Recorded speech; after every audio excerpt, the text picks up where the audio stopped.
at a regional level, donors, my UN colleagues, and through a variety of entities and institutions, research organizations, universities, civil society organizations have participated in it.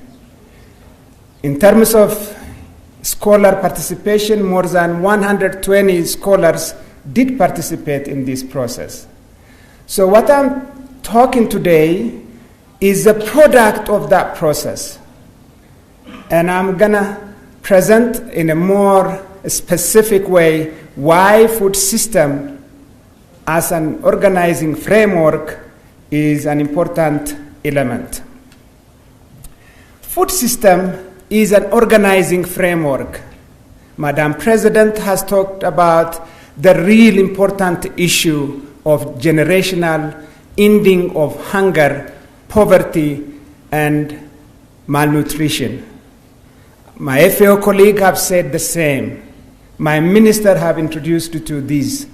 Now, what is important is to see to all of this and understand the way the world produces, the way we Ethiopians produce food, consumes, think about food as a crucial step in progressing on all of the 17 development goals.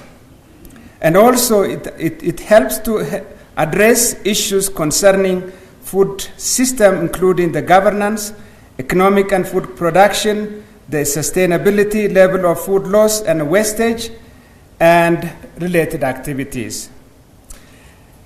Broadly, more than 150 countries participated. Ethiopia stood very significantly in that process. Why food systems? Food systems is a holistic approach. We cannot transform the Ethiopian food system, we cannot transform agriculture alone without looking at the people, without ending hunger, poverty. Many of the sustainable development goals from 1 to 5 are speaking about people. We should also look at holistically at the planet to protect the planet from degradation, including through sustainable consumption and production, sustainably managing its natural resources, and taking urgent action on climate change. It's also about peace, that Ethiopian, we need peace desperately more than any other time. Without peace, we cannot convert the gains into transformative actions. It also is about prosperity. Remember, there is a commitment to leaving no one behind, and also partnership around the world. So it is this important background, important context that brought the food system agenda within the 5 action tracks the United Nations has set out. And while this is broadly global, it is also very specifically local, very specifically Ethiopian. We reflected that issue. What we did, and I don't want to take you through an elaborate discussion of the many challenges and issues that have been spoken about, but we identified 18 crucial bottlenecks to transforming the Ethiopian food systems. I'll mention few of them. One is the low availability and affordability of nutrient-dense food, lack of food safety, lack of food fortification, processing, and packaging. And also let me take you to the heart of the agriculture. In agriculture, lack of access to agricultural inputs and technologies on a timely fashion, lack of access to agricultural and rural financing services that my minister have clearly elaborated earlier on. Soil depletion, which is threatening the very existence as a nation and the productivity that we aspire to achieve. Lack of adoption of agroecological sustainable practices, and a weak ownership and infrastructure that are intended to be addressed. And there are so many. 18 of them are looked at very closely, very intently. And while we recognize, it's also important where we are today, as Minister Umar earlier presented. On the one side, over the last 25 years, Ethiopia has achieved and made sizable progress in attaining an increased consumption level. While these are laudable, these are important achievements, however, this is inadequate to ourselves comparing to the needs of our own population. And at the same time, compared to, on the right-hand side, compared to other African countries in the world. So we have a lot to step up, to climb.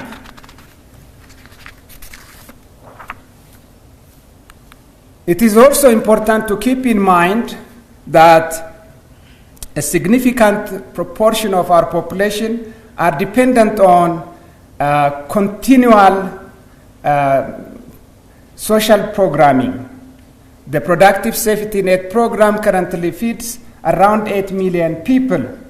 This is in addition to the emergency population, the displaced by war, by a variety of other factors that have induced emergencies.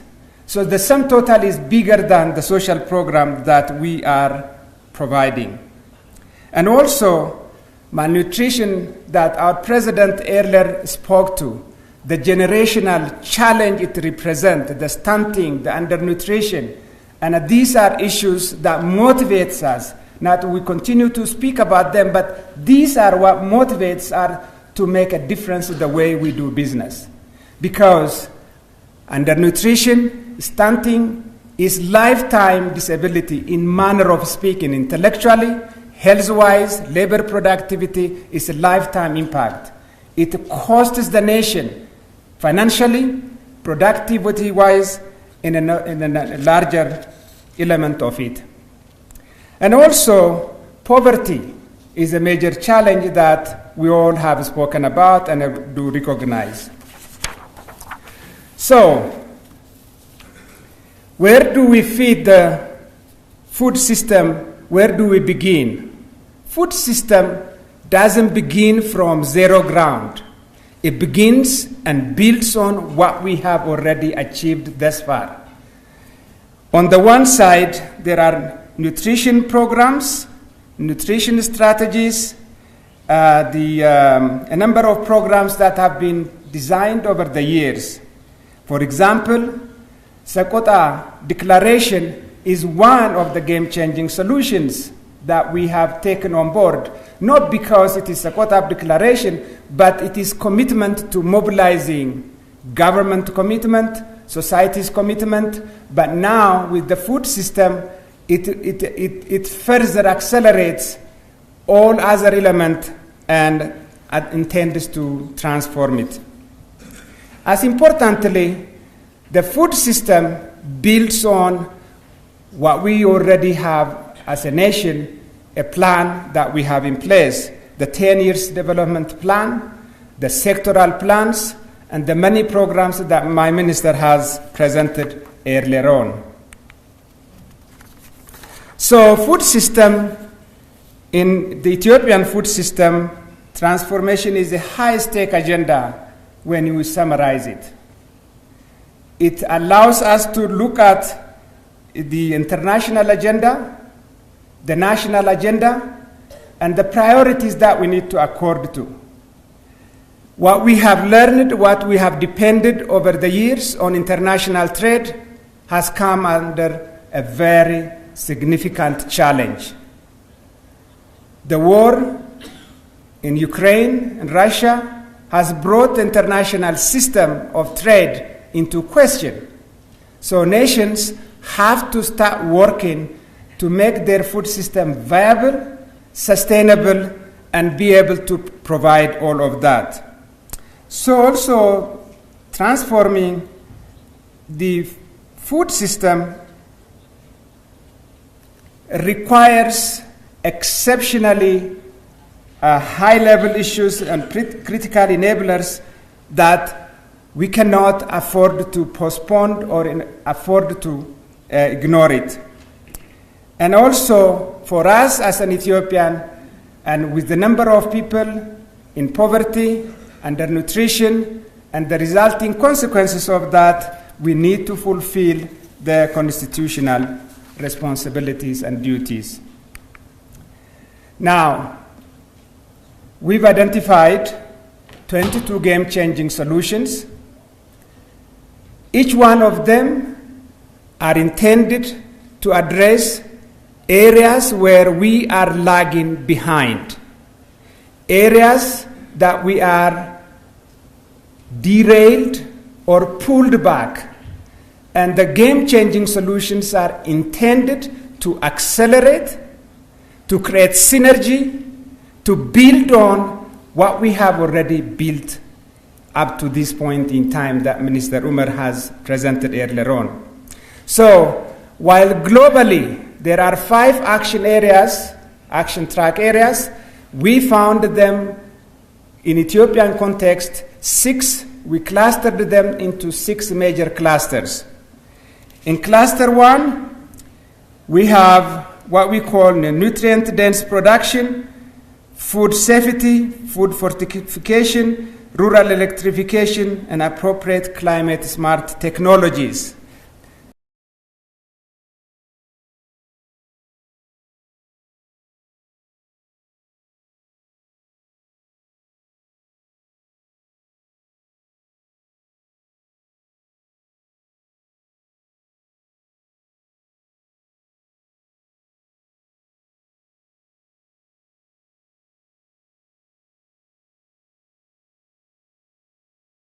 Financial provisions for agriculture and rural transformation. Within Cluster 4, agricultural technologies, innovation, and agricultural input supply. And Cluster 5 contains and speaks to access to market information, infrastructure, and specialization in those areas. In Cluster 6, it is about investing and protecting the investment that we make in other 5 clusters, managing risk and protecting the poor. These are key areas that are important elements that we have identified. Details of the 22 game-changing solutions and how they are serving as accelerators, as synergy with ongoing activities are the critical element that we need to remember. The other element of the Ethiopian food system transformation is to do what is very difficult to do. What we have postponed are issues for a very long time. We've identified 6 critical enablers, or what we call critical priorities to transforming the food systems. We've identified them because they are challenging, because they are difficult. Some are constitutional, some are technical. Whatever they are, without addressing these underlying 6 critical priorities, it might not be feasible at all to achieve what we want to achieve. One is access to finance for farmers, enhanced financial literacy. Earlier on, as you have heard, Ethiopia's smallholder agriculture is still its subsistence, very much decapitalized. They are unable to compete on the financial market. They will not be able to compete with the construction industry. They will not be able to compete with the real estate industry, the manufacturing industry, because of the very nature of their subsistence, the very nature of the risk environment in which they are operating. So they need a dedicated financial services structure that needs to be looked at. Secondly, the other game-changing solution that has been alluded to is timely supply of input and technologies. And as Minister Umar earlier showed you on that graph, we are leaning towards the technology side. It's now time to look at the different technological modalities, which type of technologies are suitable to smallholder farmers, for half a hectare owners, the handheld tractors, the supply of other inputs are crucial. We need to think and think differently and appropriately for these people. The third is the provision and distribution of rural electrification, and this, as the Grand Renaissance Dam production is coming online, we have to start thinking about how we serve the rural population.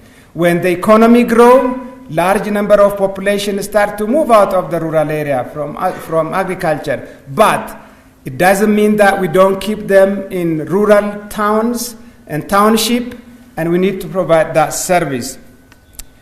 And also another one is agricultural insurance and risk management philosophy that are very crucial to maintaining a healthy transformation agenda.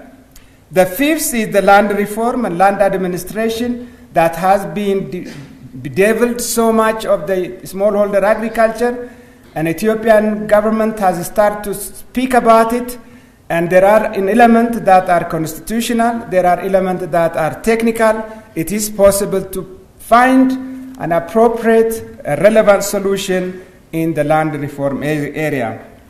And finally, it is also important to keep in mind the land use planning and integrated landscape and watershed management is a very crucial element that today we need to address them very crucially. Now, a couple of final points that I just want to share with you that we are working on. How do we take these 22 game-changing solutions and enable them across sectors, across ministries, so that we work collaboratively? We thought very carefully. We need to do differently. That we start to think beyond sectoral responsibilities. We need to act beyond individual ministry. We need to think through sectors, across sectors, in a collaborative and a synergistic manner, without which we cannot succeed in achieving transforming the Ethiopian food system. So we thought, how should we govern this? 3 important pillars are proposed here and are currently being worked on. The first is interministerial steering committee that brings together 12 key ministries directly related to the food system transformation agenda.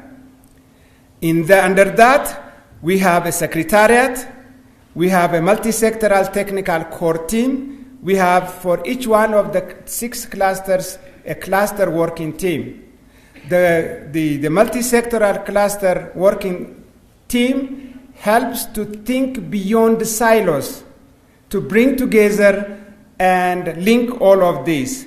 In a similar fashion, we also need to establish at a regional level a regional coordination function.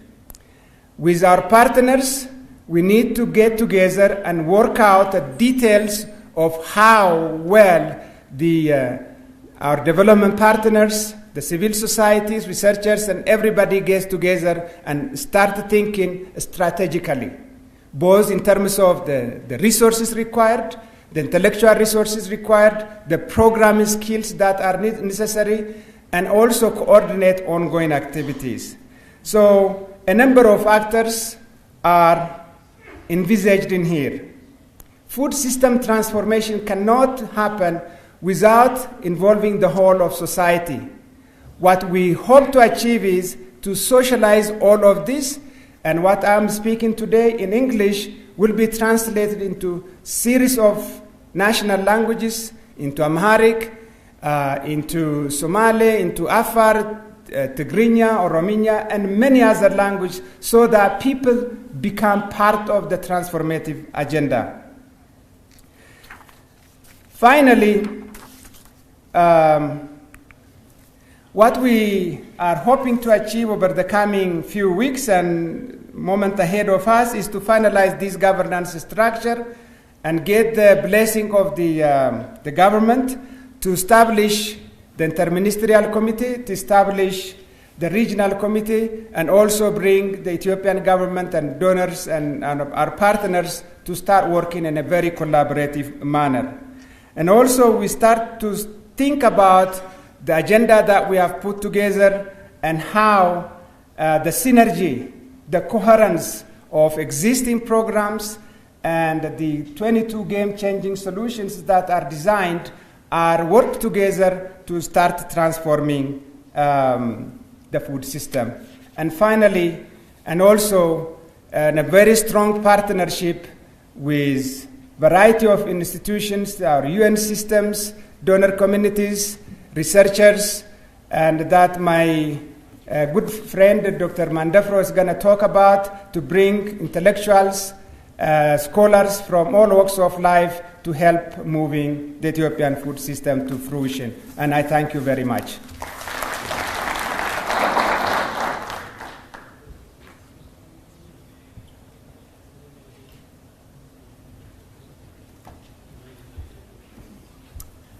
Thank you so much. That was Dr. Getachew Diriba, Senior Advisor for Food Systems Transformation at the Office of the Minister, talking about Ethiopian food systems transformation. Now, without further ado, I'm going to go straight to my next presenter, who's going to speak on the role of Ethiopian scholars in agriculture, which is going to be presented by His Excellency Dr. Mandefro Nuguse, Chief Executive Officer of the Ethiopian Agricultural Transformation Institute, otherwise known as the ATI. Please welcome Dr. Mandefro to the podium.